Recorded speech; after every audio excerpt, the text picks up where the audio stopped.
네, 오늘 코로나19 신규 확진자는 967명으로 사흘 만에 1,000명 아래로 내려갔습니다. 하지만 앞서도 들으신 것처럼 교정시설, 또 요양병원에서 집단 발병이 계속되고 있고 전파력이 상당한 것으로 알려진 영국발 변이 바이러스까지 나오면서 지금 여러 가지로 어려움을 겪고 있습니다. 연말 연시 이동, 또 모임까지 증가하면 확진자가 급증할 가능성이 높아 방역당국도 고민이 깊어지고 있는데요. 관련 내용 이형민 연대 세브란스 진단검사 의학과 교수와 함께 자세히 알아보겠습니다. 화상 전화로 연결돼 있습니다. 안녕하십니까? 예, 안녕하십니까? 예. 자, 지금 뭐 사흘 만에 지금 세 자릿수로 좀 떨어지긴 했습니다만은 그래도 연일 1,000명 안팎의 신규 확진자가 계속 발생하고 있습니다. 특히나 지금까지 누적 확진자의 40%가 12월 이달에 발생을 했는데요. 지금 상황 어떻게 좀 분석을 해야 될까요? 예, 맞습니다. 이제 계속 그 코로나19 확진자 숫자를 보시면은 하루에 이제 1,000명 안팎으로 발생하고 있는 상황인데요. 어제 같은 경우도 이제 국내에서만 940명의 환자가 발생을 했습니다.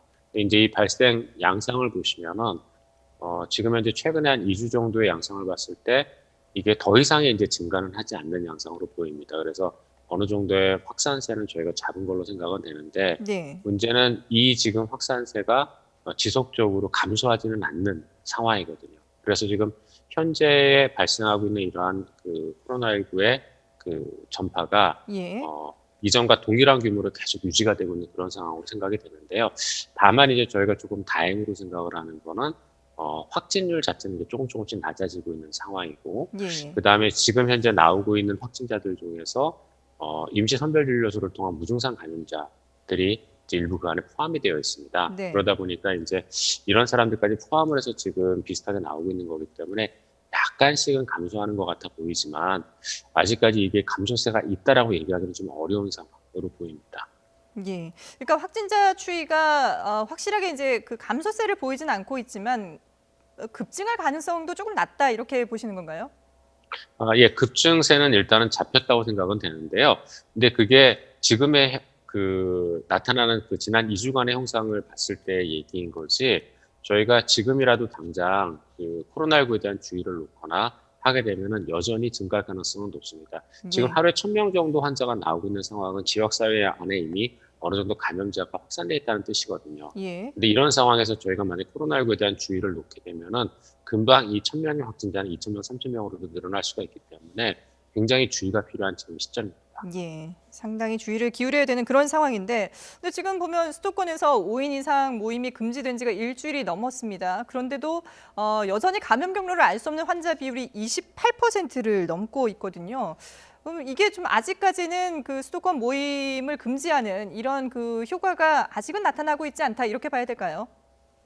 예, 맞습니다. 현재 이제 지금 최근 2주 동안의 이제 감염 경로를 보시면은 말씀 주셨던 것처럼 감염 경로를 확인할 수 없는 게 28.1% 정도를 차지를 하고 있습니다. 예. 그래서 이 부분이 이제 계속 주의가 필요한 부분인데, 문제는 이 부분 말고도 저희가 고민을 해야 되는 부분이 현재 선행 확진자 접촉으로 일어나는 부분이 한 40%, 39% 정도가 되고요. 네. 집단 발병으로 일어나는 게 한 20% 정도가 됩니다. 그다음에 병원 및 요양병원의 집단 감염이 한 10% 정도를 차지를 하고 있는데, 예.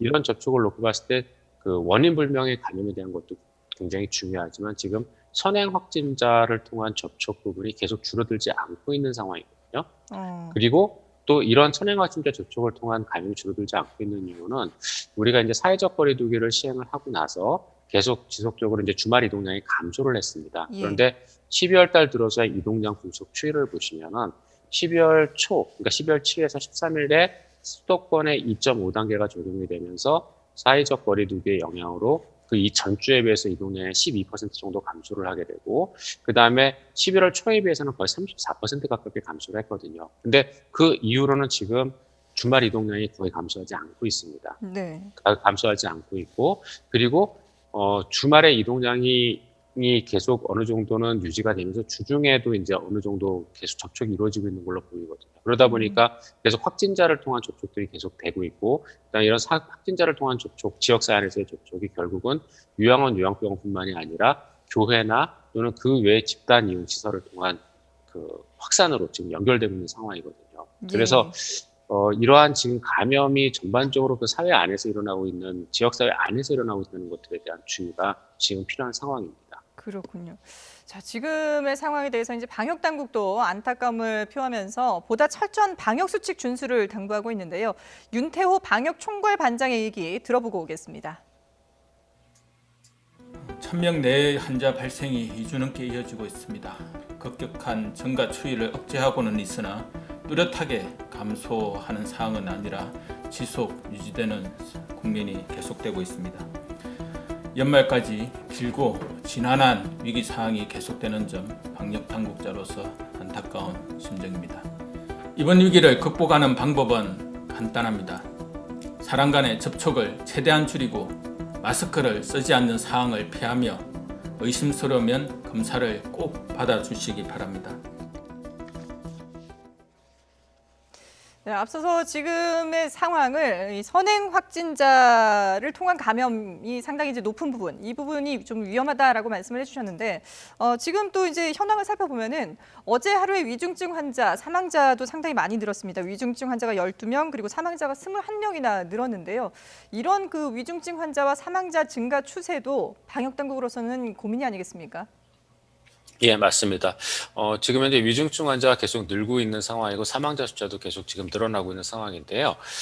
이런 그 사망자와 위중증 환자의 급증에 대비하기 위해서 지금 방역 당국 같은 경우에는 전국에 있는 의료기관들에게 중증 환자를 볼 수 있는 병상을 확보하도록 얘기를 했고, 네. 그리고 그런 행정명령에 따라서 현재 전국적으로는 지금 한 217개 정도의 중환자 병상이 가용한 것으로 나옵니다. 그리고 이제 수도권에서도 120병상 정도의 중환자 병상이 가용한 것으로 나오고는 있는데요.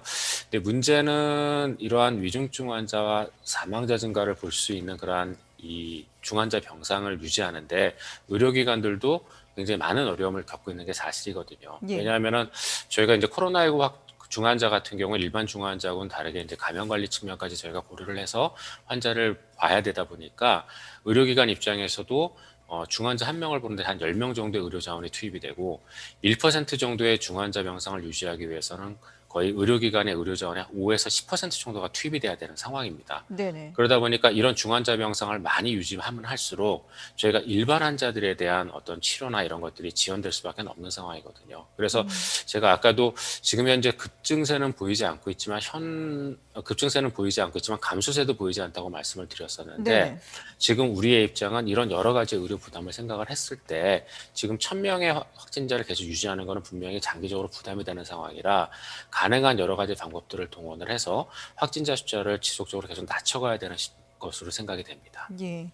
자, 이런 상황에서 지금 뭐 요양병원을 통한 집단 감염도 계속되고 있는데 방역 당국에서는 그 요양병원이라든지 이런 곳에서 요청이 있을 경우에는 렘데시비르를 제공하겠다라고 밝혔습니다. 이게 좀 도움이 될까요? 어떻게 보세요?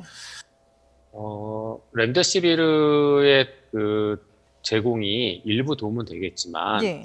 어떤 중환자 치료나 어떤 사망률을 낮추는 데 있어서 도움이 될지는 정확하게는 저희가 좀 더 지켜봐야 될 것 같습니다. 왜냐하면 예. 렘데시비르 같은 경우에는 경증 환자나 또는 일반 중증 환자에는 치료 효과가 있는 걸로 일부 논문에서 이제 입증이 됐거든요. 네. 그리고 또 그런 환자들의 경우에 있어서 이제 뭐 치료 기간의 단축이나 이런 것들도 가능하다고 돼 있지만 중요한 게 위중증 환자, 그러니까 지금 중환자실에 입실해서 기계호흡을 받는다거나 이런 그 위중증 환자에 대해서는 렘데시비르의 치료 효과는 아직까지 입증되지 않은 상황이거든요. 예. 그런데 요양병원 같은 경우에는 워낙 고령자가 많고 그 다음에 기저질환자가 많기 때문에 요양병원에서 감염된 분들은 위중증으로 갈 가능성이 높습니다.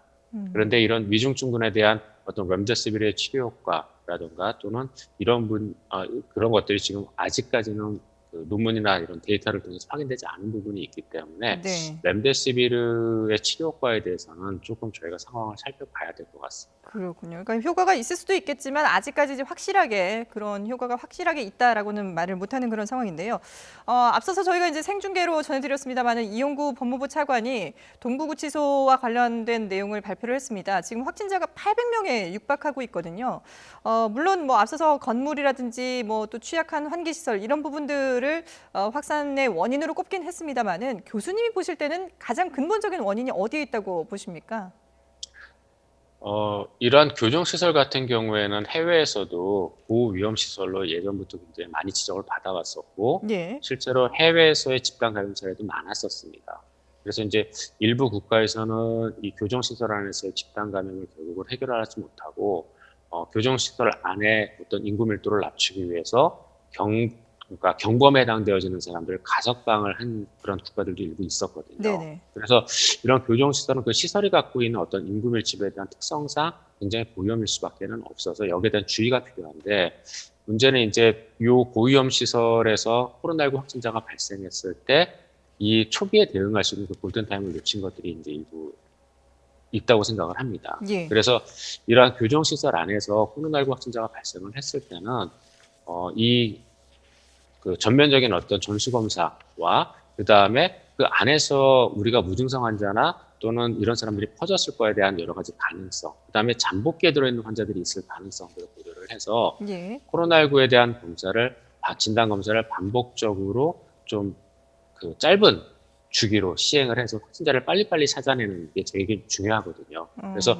이런 정책을 수행을 하는 반면 한편으로는 아까도 말씀드렸지만 교정시설의 문제는 일단 굉장히 밀집되어 있는 그 환경 자체가 굉장히 문제가 되는 거니까 네. 이러한 사람들을 가급적이면 분산시켜서 소규모 그룹으로 제일 좋은 거야 이제 독실에 각각 개인별로 분리를 하는 것이겠지만 그게 어려울 가능성이 높으니까 예. 그렇다면 가능한 소규모 그룹으로 전부 다 훨씬 더 이제 그룹을 나눠서 코호트 격리라는 게 지금 상황에서는 제일 필요한 그런 조치들로 생각이 됩니다. 예.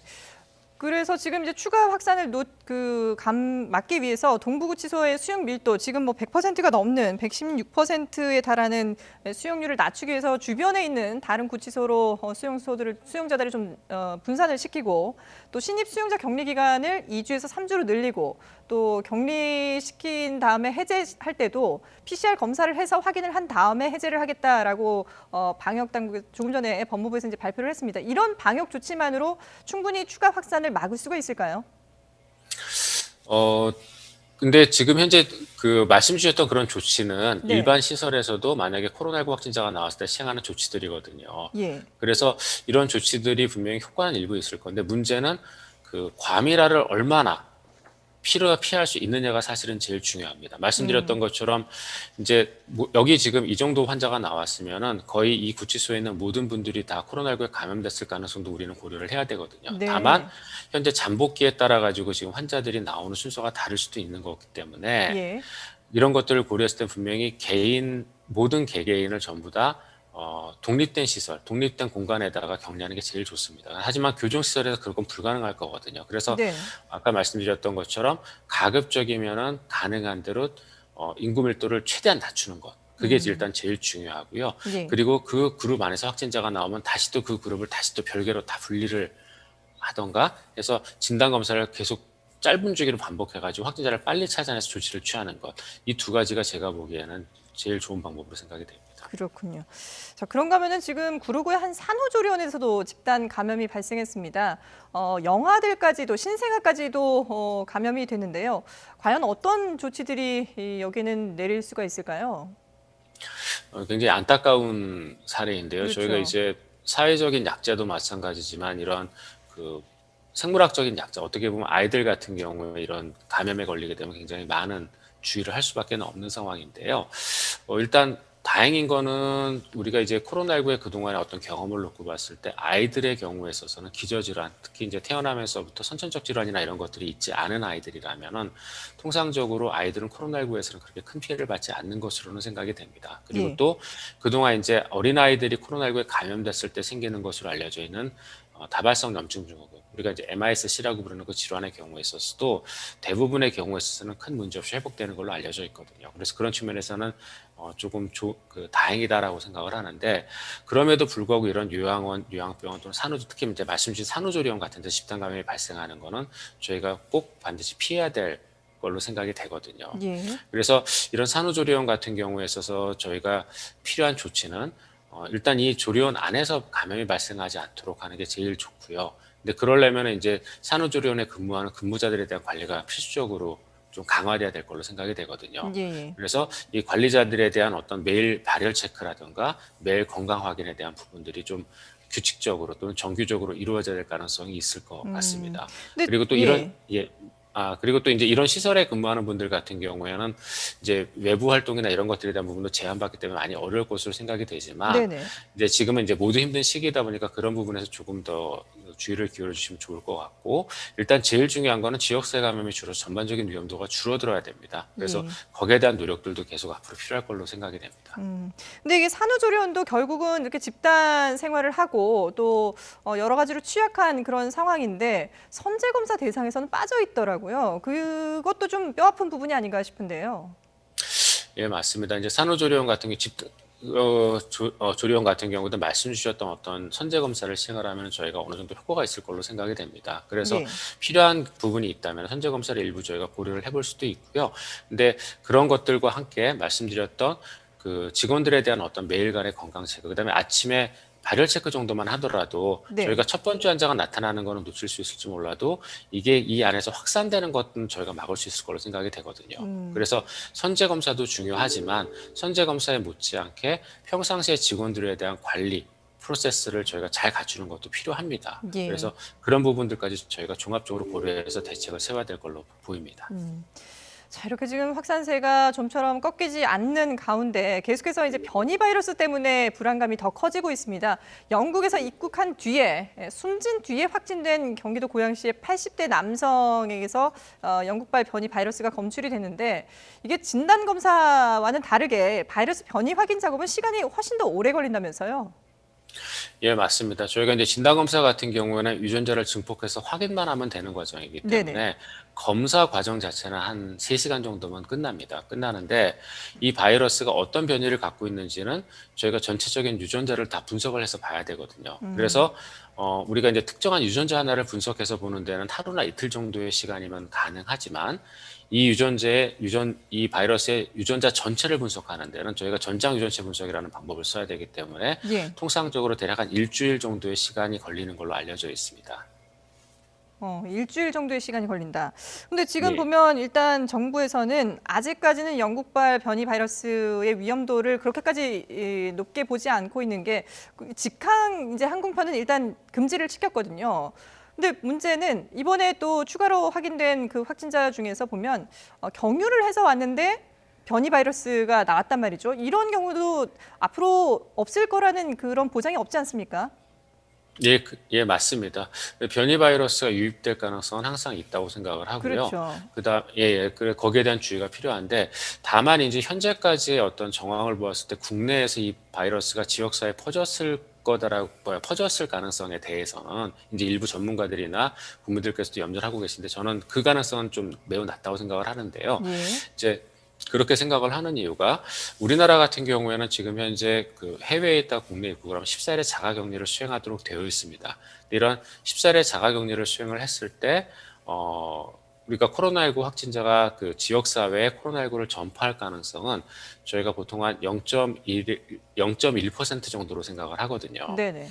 그렇기 때문에 우리가 이 자가격리를 지금까지도 계속 잘 수행해 왔기 때문에 이러한 자가격리에 따른 전파 가능성은 저희가 이제 좀 낮을 걸로 생각이 되고요. 두 번째는 우리가 이제 이런 변이형이 지속적으로 발생할 거에 대비해서 국내에서도 전장 유전체 분석을 계속 수행을 해왔습니다. 그래서 12월 달까지 저희가 1640건에 대한 전장 유전체 분석을 시행을 했고 그중에 한 350건 정도는 이제 해외 유입 사례들에 대해서 분석을 했었거든요. 네네. 그런데 이런 1640건의 전장 유전체 분석에서 지난달까지의 데이터를 보더라도 저희가 영국발 변이 바이러스는 발견이 되지는 않았습니다. 발견되지 않았기 때문에 우리가 이제 이런 것들을 봤을 때 말씀 주신 그런 여러 가지 원인들, 즉 영국에서 들어오지 않더라도 다른 곳을 경유해서 들어오거나 이랬을 가능성이 있기 때문에 저희가 이제 지역사회에 퍼졌을 가능성이 아예 없다라고 얘기는 못하겠지만 평상시에 자가격리라던가 또는 기존의 전장유전체 분석 결과를 봤을 때는 아마도 지역사회 안에서 이 바이러스가 많이 퍼졌을 가능성은 거의 없다라고 지금 생각이 됩니다. 예. 자, 지금 이제 백신도 상당히 또 관심을 받고 있는데 일단 정부가 내년 2월쯤이면은 이 아스트라제네카 백신을 국내에서도 이제 맞을 수 있다라고 발표를 했는데 어제 영국에서 아스트라제네카가 긴급 사용 승인을 받았거든요. 근데 지금 보면 뭐 미국이나 다른 유럽 국가들에서는 아직 인정을 하지 않는 분위기인데 이 아스트라제네카 백신의 효과 어느 정도로 좀 믿어야 될까요? 아스트라제네카 백신은 이제는 잘 알려져 있는 것처럼 이제 기존의 그 백신을 만드는 방법과 크게 차이가 없는 방법이기 때문에 저희가 아마 안정성이나 이런 부분들은 큰 문제가 없을 걸로 생각이 됩니다. 그리고 아스트라제네카의 임상 3상 결과에서도 안정성에 대한 부분은 이제 크게 문제가 없었거든요. 근데 문제는 네. 이제 효능에 대한 부분인데 이 아스트라제네카 백신에 대한 승인이 미뤄지고 있는 가장 근본적인 원인은 효능에 대한 그 결과들이 지금 명확하지 않기 때문이거든요. 그래서 이 백신의 어떤 접종량이나 이런 부분들과 관련돼 있는 어떤 여러 가지 이슈가 있어서 현재 이제 임상 시험이 추가적으로 진행이 되고 있는데 문제는 이 데이터들에 대한 검증이 아직 그 여러 그 관련 단체들이나 이런 곳에서 정확하게 지금 끝나지는 않은 걸로 알고 있습니다. 네네. 다만 지금 영국 같은 경우에 지금 상황이 굉장히 안 좋습니다. 거의 하루에 5만 명 이상 지금 환자가 발생을 하고 있고 그렇다 보니까 지금 영국 내에서는 이 아스트라제네카 백신의 안전성이나 이제 이런 것들은 어느 정도 확보됐다고 생각을 하고 접종을 이제 접종을 하기 위해서 긴급사용 승인을 낸 것으로 이제 그렇게 보이는데 지금 현재 이 영국을 제외한 다른 지역에서의 그러면 이 접종은 어떻게 해야 되냐? 지금 현재 이제 영국 같은 경우에 영국의 상황에서는 이 접종에 대한 어떤 그 아주 시급한 요구도가 있기 때문에 지금 긴급사용 승인이 났지만 네. 현재 영국과 연관되어 있는 여러 유럽의 그 다른 국가들, 즉 ECDC나 이런 쪽에서는 아직까지 이제 승인 신청서나 이런 것들도 지금 제출되지 않은 상황이거든요. 예. 그래서 이러한 그 임상시험 자료에 대한 일부만 지금 공유가 되어 있는 상황이기 때문에 이 백신에 대한 종합적인 어떤 평가나 이런 것들은 더 이루어져야 됩니다. 그래서 이런 부분들까지 전부 다 이제 그 검토가 되고 그 다음에 승인이 되어야지 이제 우리나라 같은 경우도 이제 백신을 맞을 수 있을 것으로 생각이 됩니다. 예. 결국은 이제 다른 나라에서 접종하는 그 이후에 현황을 좀 보고 국내에서도 좀 조심스럽게 접종을 시작해야 되지 않을까라는 생각이 듭니다. 네, 지금까지 이형민 연대 세브란스 진단검사의학과 교수와 함께했습니다. 오늘 말씀 고맙습니다.